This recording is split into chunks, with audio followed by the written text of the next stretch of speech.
अग्निमीळे पुरोहितं यज्ञस्य देवमृत्विजं होतारं रत्नधातमम्।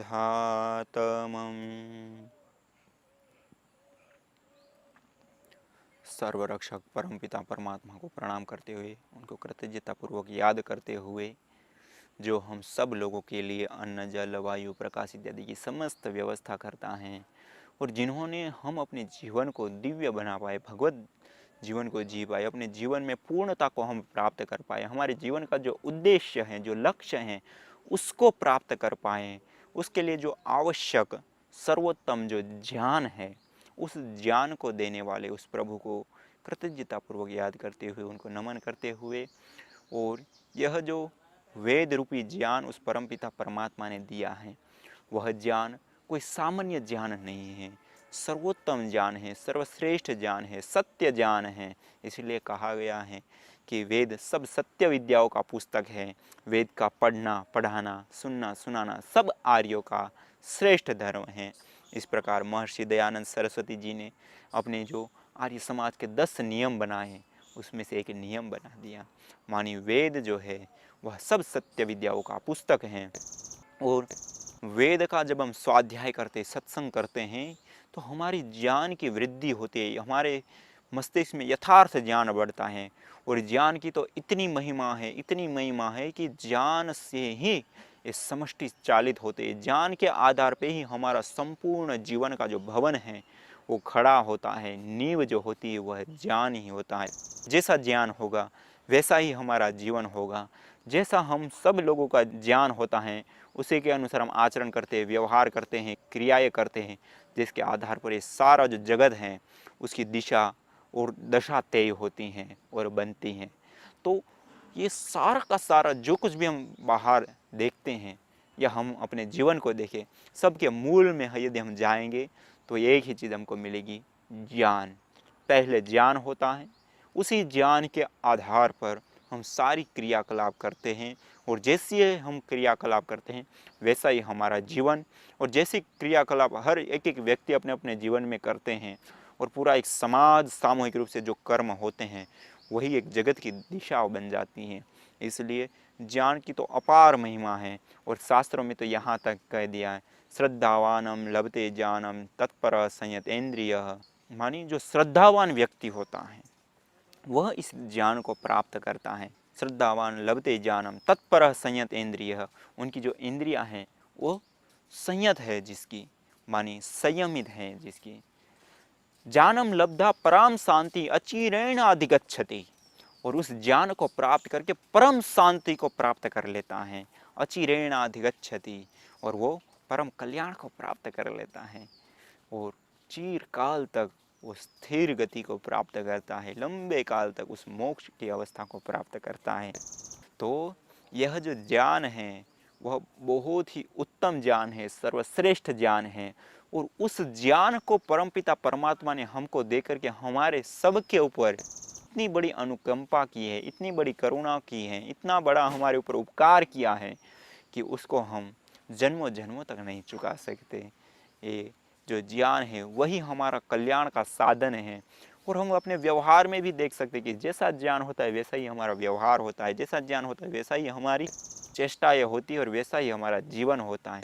तो यह जो ज्ञान की महिमा है वो अपार महिमा है।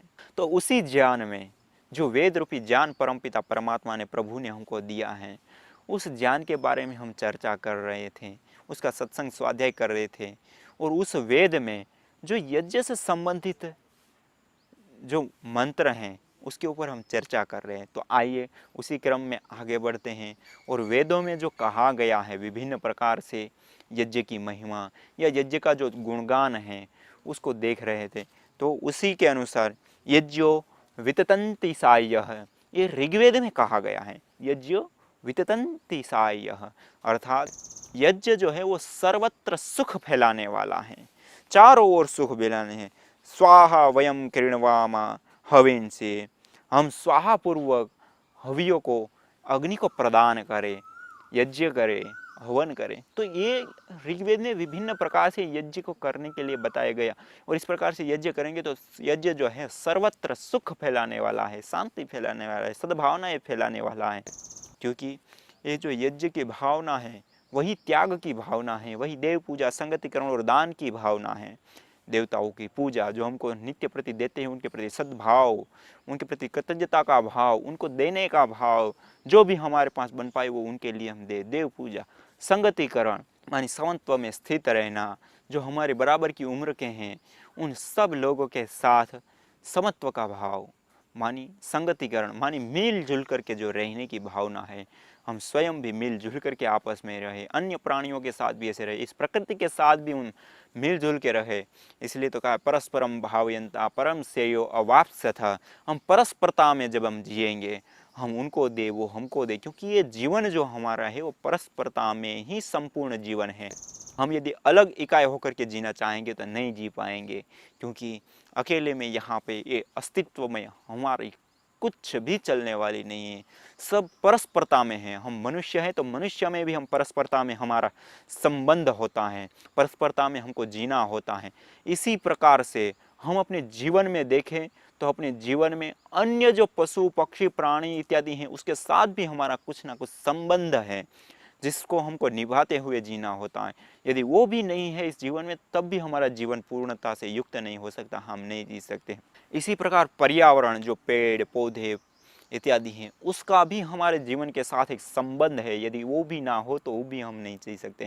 क्योंकि हम जो सांस प्रश्वास की प्रक्रिया ले रहे हैं, ये कर रहे हैं, उसमें जब हम ऑक्सीजन लेते हैं, कार्बन डाइऑक्साइड को छोड़ते हैं, तो जब हम ऑक्सीजन लेते हैं तो ऑक्सीजन कहाँ से आते हैं? यही तो पेड़ पौधे वनस्पति देते हैं हमको। और कार्बन डाइऑक्साइड हम छोड़ते हैं, उसको वो अवशोषित कर लेते हैं। मानी परमपिता परमात्मा ने इस धरती पर एक ऐसी अद्भुत व्यवस्था बना रखी है कि ये परस्परता में पूर्णता है हम सब की।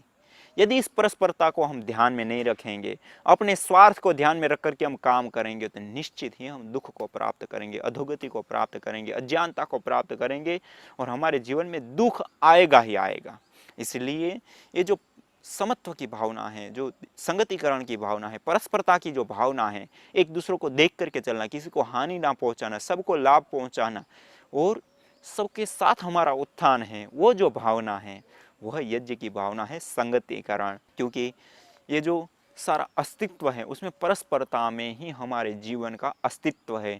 यदि ये पेड़ पौधे वनस्पति फल फूल औषधियाँ इत्यादि नहीं है तो हम भी नहीं रहेंगे। धरती पर अन्य जो जीव है, कीट पतंग पशु पक्षी से लेकर के सारे जो प्राणी जगत हैं, वो भी नहीं होगा तब भी हम नहीं रह सकते। क्योंकि कई सारे इस वायुमंडल में ऐसे भी तत्व होते हैं जिनको हम ग्रहण नहीं कर पाते, जो वायुमंडल के एक प्रकार की एक विषाक्तता कह सकते हैं। कुछ ऐसे तत्व होते हैं जैसे बिच्छू है, सांप है, वो जब सांस लेते हैं तो इस वायुमंडल में एक ऐसे जहरीले तत्व होते हैं, उसको वो ग्रहण करते हैं, जिसके कारण ही उसके शरीर में ये सारा जो जहर हो एब्जॉर्ब होता है और उनके शरीर में चला जाता है और वायुमंडल को शुद्ध कर देते हैं। तो ये जो सारे छोटे से छोटे प्राणी जिसको हम अपने लिए हानिकारक, सांप जैसे बिच्छू जैसे जीव जंतुओं को हम अपने लिए हानिकारक मानते हैं, वो भी हमारे हित के लिए काम कर रहे हैं सुबह से शाम तक, वो सांस लेकर के। क्योंकि यदि वो ना होते तो वो जो जहर हैं वो इस वायुमंडल में इतनी अधिक मात्रा में हो जाता कि हम सांस लेकर के वैसे ही मर जाते। और वो क्या करते हैं, इसको अवशोषित कर लेते हैं। इसी प्रकार पेड़ पौधा, इसी प्रकार पूरा अस्तित्व जो है वो पूरा अस्तित्व अपने आप में एक परस्परता में गुथा हुआ है। सबका अपना अपना अस्तित्व परस्परता में ही है। कोई अपने आप को अलग करके देखे तो वहीं वो नष्ट हो जाएगा, वहीं पे उनकी जो शक्ति है वो नहीं रह पाएगी। क्योंकि परस्परता में ही जीवन है, परस्परता में ही हमारा अस्तित्व है। तो ये जो परस्परता की भावना है वह देता है यज्ञ, देव पूजा, संगतिकरण और फिर दान, देने की भावना, त्याग की भावना। जो भी हमारे पास है उसको हम दूसरों को बांटे, दूसरों को सुख पहुंचाए, शांति पहुंचाए, दूसरों के लिए हित करे। ये है देव पूजा, संगतिकरण और दान की भावना। यज्ञेन गातुम अप्तुरो विविद्रिरे, अर्थात यह जो यज्ञ है उस यज्ञ को करने वाले जो लोग हैं वो यज्ञ के माध्यम से सन्मार्ग को प्राप्त करते हैं, श्रेष्ठता को प्राप्त करते हैं, वो परस्परता में जीना सीख जाते हैं, वो परस्परता में जीने की सामर्थ्य को अर्जित कर लेते हैं। देवताओं की पूजा अर्थात देवताओं को देने की भावना रखते हैं, देवताओं को देते हैं जो यज्ञ करते हैं। और इसी प्रकार जो संगतिकरण और फिर दान, जो देने की भावना है, वो जो व्यक्ति यज्ञ करता है, हवन करता है, वो सब लोगों को प्राणदायक वायु को देता है, सबके लिए जो जहरीला विषाक्त वायु है उसको खत्म करता है, और उसके साथ साथ उसमें पुष्टिदायक पदार्थों को डाल करके इस पूरे वायुमंडल को पुष्टिदायक बनाता है। हम जब भोजन देते हैं तो कुछ लोगों को दे पाते हैं दान, लेकिन जब उतना भोजन जो हम देते हैं उतने ही पदार्थों का हम हवन करें तो उस हवन से वो जो वायु है वो कई गुना शुद्ध, पवित्र, सुगंधमय और पुष्टिकारक वायु बन जाती है।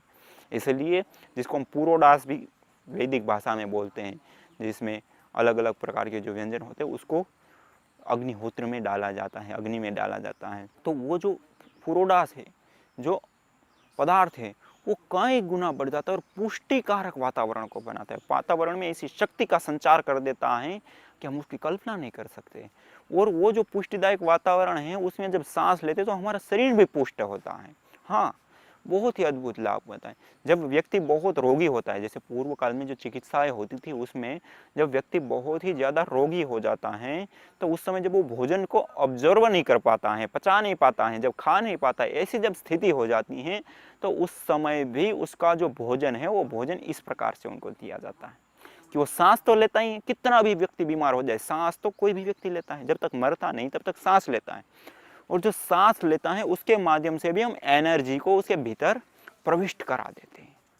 इस यज्ञ के माध्यम, यज्ञ में जब खीर डालते हैं या मिष्ट पदार्थ डालते हैं या अन्य ऐसी जो चीज़ें हैं पुष्टिदायक, उन चीज़ों को उसमें डालते हैं तो वो एनर्जी उसमें डालते वो कई गुना बढ़ जाती है और अति सूक्ष्म होकर के रोम रोम के साथ सांस के माध्यम से भी हमारे भीतर प्रवेश करती है। इसलिए हमारे शरीर में पुष्टि भी मिलती है, शक्ति भी मिलती है, सामर्थ्य भी मिलती है। इसलिए कहा जाता है कि पुष्टि के लिए यज्ञ करें। तो ये जो पुष्टि के लिए यज्ञ है वो भी सार्थक हैं, और वर्तमान में उसके ऊपर दक्षिण भारत में भी एक अनुसंधान हुआ कि शास्त्रों में कहा है कि ये पुष्टिदायक है, पुष्टिदायक वातावरण को बनाता है। वास्तव में कुछ होता है, नहीं होता है। तो उन्होंने जब इसके ऊपर अनुसंधान किया, उसके ऊपर रिसर्च किया, तो उन्होंने पाया कि जिन लोगों को वैसे ही रखा, मानी जो भोजन है, उनकी दिनचर्या है, वो सारी चीज़ सम रखी, जिन लोगों को हर रोज यज्ञ के पास बिठाया और जिन लोगों को अलग रखे, जिनको यज्ञ से दूर रखा गया, उन दोनों में बहुत बड़ा अंतर पाया गया। सारे जो हमारे भीतर जो पौष्टिकता के जो तत्व होते हैं वो बहुत अधिक मात्रा में उनके बढ़ गए। तो तब अब आधुनिक विज्ञान तब मानता है कि हाँ ऐसे ऐसे हुआ तो इससे मान सकते हैं, लेकिन हमारे शास्त्रों ने तो उसको पहले से बताया, और शास्त्रों में जो भी बात बताई वो झूठ नहीं है, एक भी शब्द, क्योंकि इसमें जो बात है वो पूरी हमारे ऋषि मुनियों ने परखी हुई है, जानी हुई है, उसके ऊपर अनुसंधान किया हुआ है और उसके बाद लिखी है। और यदि उसमें झूठ बात होती तो शास्त्र किस बात का, इसलिए शास्त्रों में कोई भी झूठ नहीं होता है। और वर्तमान में जिसकी जितनी पहुँच है उसके अनुसार जैसे जैसे अनुसंधान होते हैं तो उसके अनुसार वो लोग इसी बात को स्वीकार करने के लिए तैयार हो जाते हैं कि हाँ इस बात को सही कहा।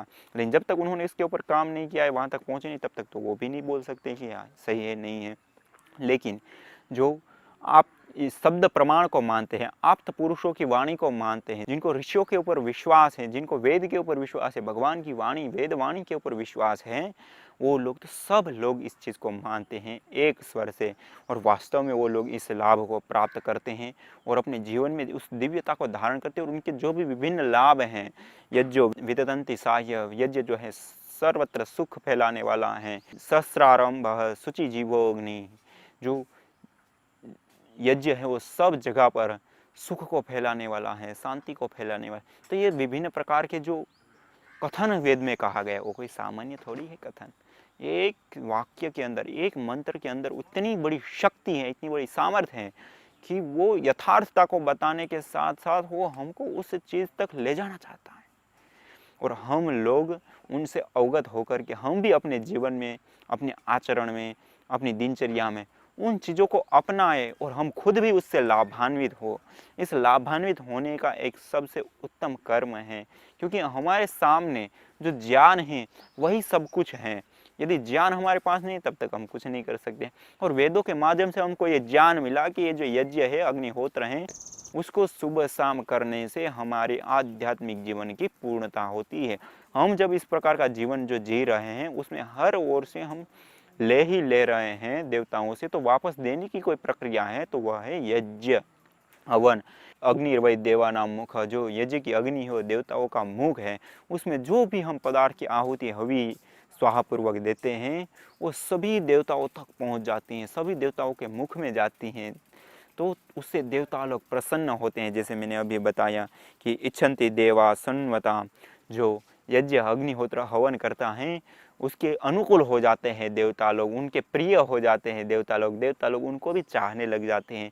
तो देवताओं को प्रसन्न करने का जो साधन है वो भी बहुत उत्तम है यज्ञ। इसलिए हम सब लोगों को इससे जागृत होना चाहिए, उससे हमको सोचना चाहिए, विचार करना चाहिए कि ये जो यज्ञ करने की जो हमारे ऋषि मुनियों ने परंपरा चलाई है, हमारे ऋषि मुनियों जो हवन करने के लिए बताया है, जो सुबह शाम ईश्वर की उपासना के रूप में हमारे सामने स्थित कर दिया है कि जिस समय हम यज्ञ करके हवन करके अग्निहोत्र करके उस परमपिता परमात्मा की उपासना करते हैं, आज हमारे परंपराओं में वो कहीं कहीं रह गया है। जैसे गृह प्रवेश कहें या शादी विवाह इत्यादि कहें, तो इस प्रकार के जो जो कर्मकांड हैं वहाँ पे हम कर्मकांड के रूप में थोड़ा बहुत देखते हैं, लेकिन दैनिक रूप से हम बहुत कम मात्रा में लोग अपने घरों में करते हैं, बहुत लोग करते हैं। जैसे आर्य समाज के लोग, शांति कुंज इत्यादि संस्थानों से जुड़े जो लोग हैं वो बहुत बड़ी मात्रा में करते भी हैं, लेकिन आज वो जो मात्रा यदि जनसंख्या के अनुसार देखी जाए तो बहुत न्यून मिलेगी, क्योंकि ये जो शुद्ध परंपरा है उस शुद्ध परंपरा से हम हट चुके हैं, उस शुद्ध परंपरा को हम भूल चुके हैं। कुछ सरलता हम चाहते हैं, कुछ न्यूनता हम चाहते हैं, कुछ कम खर्च हो ऐसा चाहते हैं, और ये नहीं देख पाते हैं कि इसके पीछे जो हमारे ऋषि मुनियों की जो दृष्टि थी, जो लाभ थे, जो इसके पीछे विज्ञान है, उस विज्ञान को भूल करके हम शॉर्ट में आने के लिए जहाँ पे बड़ा यज्ञ हवन जो 15 से 20 आहुति दे करके करना चाहिए, उसको करने की जगह पे हम न्यूनता में आ गए। एक अगरबत्ती जला ली या फिर एक दीप जला लिया या धूप बत्ती जला ली, ये हमने एक आधुनिक संसाधन अपना करके, एक आधुनिकता की एक नीति अपना करके हम शॉर्ट फॉर्म की ओर चले गए। लेकिन ये चीज़ हमारे पूजा पाठ की सही विधि नहीं है, क्योंकि जो हवन है अग्निहोत्र है उसको करते हैं तो उससे हजारों लाभ हैं। वो जो प्रक्रिया है उसमें सैकड़ों प्रकार के हमको लाभ मिलते हैं, और वह लाभों से हम नित्य प्रति जुड़े रहें, उसका हम उपयोग करते रहे, उसका लाभ हम उठाते रहें। यज्ञ के माध्यम से जो मिलने वाले बेनिफिट है उसका लाभ उठाते रहें, उस कारण से हमारे ऋषि मुनि ने हमारी दिनचर्या में जोड़ दिया था। और हम सुबह शाम जो संध्या का समय होता है उस समय यज्ञ हवन किया करते थे। हाँ, और एक बात और भी है कि जो हम हवन करते हैं, यज्ञ करते हैं, तो उससे जो हम सुबह से शाम तक सांस लेते हैं, कार्बन डाइऑक्साइड छोड़ते हैं, ऑक्सीजन को लेते हैं, तो एक तो प्राणवायु तो शुद्ध है ही है, लेकिन उसके साथ साथ जो ऑक्सीजन की मात्रा है उस ऑक्सीजन की मात्रा को भी हम बढ़ा देते हैं उसके माध्यम से। आज कई सारे लोगों का मत है कि जो हम गाय का घृत होता है, गोघृत है, उसको जलाने से ऑक्सीजन बनती है ऑलरेडी। तो हम जब हवन करते हैं, अग्निहोत्र करते हैं, तो उसमें हम गाय के घी का प्रयोग करते हैं और उसकी आहुति देते हैं तो ऑक्सीजन बनती है, और उसकी पूरी एक प्रक्रिया है। जैसे वातावरण में सुबह का जो समय होता है और शाम का जो समय होता है, जब सूर्य की जो रश्मियाँ होती हैं वो न्यून न्यून मंद मंद सी आ रही होती है, लाल लाल रश्मियाँ होती हैं, उन रश्मियों के समय प्रति 1 स्क्वायर फीट की जो जगह की हवा होती है, उस हवा के अंदर 2500 कैलोरी को वो छोड़ता है सूर्य की किरणें। इसलिए विशेष करके उस समय में संध्या करने के लिए कहा जाता है। वैसे तो और भी कई सारी रासायनिक प्रक्रिया और कई सारी चीज़ चल रही होती होगी, लेकिन सब चीज़ों को पकड़ पाना या उसके ऊपर अनुसंधान करें तब हमारे सामने आती है। लेकिन हमारे ऋषि मुनियों ने कहा कि ब्रह्म मुहूर्त में उठो, सुबह में सूर्य को नमस्कार करो, शाम को सुबह शाम और जो संध्या का समय है उस समय उपासना करो, ध्यान करो। तो वो जो कहा है तो उसके पीछे और भी बहुत सारे रीज़न हो सकते हैं या होते ही हैं, लेकिन आज अभी जो विज्ञान ने देखा, जो चीज़ उसके ध्यान में आई, वो है कि जब संध्या के समय जो मंद मंद सी जो किरणें लाल लाल सी होती हैं, उस समय प्रति 1 स्क्वायर फीट जगह में जो हवा होती हैं उसमें 2500 कैलोरी को छोड़ देती हैं वो। तो कितनी बड़ी बात है। और हम कैलोरी भोजन के लिए लेते हैं अन्य अन्य पदार्थ से, तो वो कैलोरी वातावरण में वैसे ही पैदा कर देता है वो सूर्य की किरण। और जब हम हवन उस संध्या के समय में करते हैं, अग्निहोत्र करते हैं, तो उससे जो एनर्जी बनती है, ऊर्जा बनती है, वह जो एनर्जी है, वह जो ऊर्जा है, उस ऊर्जा में जो अन्य अन्य कई सारे प्रकार के तत्व होते हैं, वातावरण में ऑलरेडी जो कार्बन डाइऑक्साइड होता है और जो भाप होती है वो भी ऑलरेडी होती है बहुत बड़ी मात्रा में वायुमंडल में। और दूसरा, हम जब हवन करते हैं उसमें जो द्रव्य डालते हैं उसमें भी कई सारे जो लकड़ी या अन्य चीज़ें होती है उसमें भी कई प्रतिशत तक उसमें भाप होती हैं, पानी होता है। तो ये जो भाप है, पानी है, तो कार्बन डाइऑक्साइड, भाप जिसको हम पानी कहते हैं, और कैलोरी, इन तीनों की जब रासायनिक प्रक्रिया चलती है, फोटोकेमिकल प्रक्रिया चलती हैं, तो उसके परिणाम स्वरूप उसमें जो ऑक्सीजन है वो अलग हो जाती हैं, तो ऑक्सीजन हमको शुद्ध मिलती है, कार्बन डाइऑक्साइड नष्ट हो जाती है और एक फॉर्मल्डिहाइड गैस में कन्वर्ट हो जाता है। तो ये जो फॉर्मल्डिहाइड गैस बनती है वो भी जीवाणु कीटाणुओं को नष्ट करने के लिए अद्भुत लाभकारी होती हैं। कोई भी चीज़ को सड़ने से रोकने वाली वो गैस होती हैं और आयु के ऊपर भी बहुत ही पॉजिटिव अच्छा प्रभाव डालने वाली वो गैस होती है। वैसे गैस और ऑक्सीजन, जो प्राणदायक वायु कहते हैं, वो दो चीज़ें हमको प्राप्त होती है और जो हमारे लिए हानिकारक कार्बन डाइऑक्साइड है वो नष्ट हो जाती हैं। तो ये कैसा एक पूरा विज्ञान है कि सुबह संध्या के समय और शाम को संध्या के समय हवन करने पर ये सारी फोटोकेमिकल प्रक्रिया ये चलती है, उसका भी हम लाभ उठा ले, आध्यात्मिक उन्नति भी कर सकें और भी कई सारे लाभों को हम प्राप्त कर सकते हैं। तो ये सारी जो प्रक्रिया है, उस प्रक्रिया को हमारे ऋषि मुनियों ने किस तरीके से हमारी परंपरा में चला दिया, पूरा एक विज्ञान है। तो हमको इस जो विकृति है उस विकृति से हट करके फिर से हमको ऋषियों के चरण में आना चाहिए, वेद के चरण में आना चाहिए और फिर से इस यज्ञ की परंपरा को आइए हम सब अपनाए, खुद यज्ञ करें, औरों को यज्ञ करने के लिए प्रेरित करें और इन सारे लाभों को उठाते हुए हम अपने जीवन के साथ साथ इस जगत में भी दिव्यता का आधान करें, दिव्यता को हम फैलाए। तो आज इतना ही। इसी के साथ ओम शांति शांति शांति।